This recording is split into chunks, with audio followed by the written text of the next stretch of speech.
ऐन नवरात्रीत शहापूर तालुक्यात मुसळधार पावसाचा कहर, जनजीवन विस्कळीत। महाराष्ट्रासह राज्यातील विविध भागात पावसाचे थैमान सुरू असतानाच शहापूर तालुक्यात मुसळधार पावसाने हाहाकार माजवला आहे। सतत कोसळणाऱ्या पावसामुळे येथील नदी नाल्यांना पूर आला असून ते दुथडी भरून वाहत आहेत। भातसा धरणाच्या भातसा नदीवरील 5 दरवाजे उघडण्यात आल्याने नदीकाठच्या गावांना पुराचा तडाखा बसला आहे। विशेषतः सापगाव पुलावरून पाणी वाहत असल्यामुळे अनेक गावांचा संपर्क तुटला असून नागरिकांची मोठी गैरसोय झाली आहे। भातसा नदीला पूर आल्याने वासिंद शहापूर कल्याणला जोडणाऱ्या पुलाजवळील गेरसे गावानजीक शिवशंकर मंदिर पाण्याने वेढले आहे। तसेच वासिंद पूर्वेतील स्मशानभूमी पाण्याखाली गेल्याने अंत्यविधीच्या कामात मोठी अडचण निर्माण झाली आहे।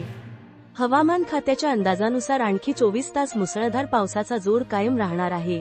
त्यामुळे तालुक्यातील आपत्ती व्यवस्थापन यंत्रणा अलर्ट मोडवर ठेवण्यात आली आहे। कोणतेही मोठे दुर्घटना टाळण्यासाठी शहापूरचे तहसीलदार परमेश्वर कासुळे यांनी नागरिकांना गरज असल्यासच घराबाहेर पडावे असे आवाहन केले आहे। इंडिया न्यूज 28 साठी संजय तलवडकर, शहापूर मुख्य प्रतिनिधींची रिपोर्ट।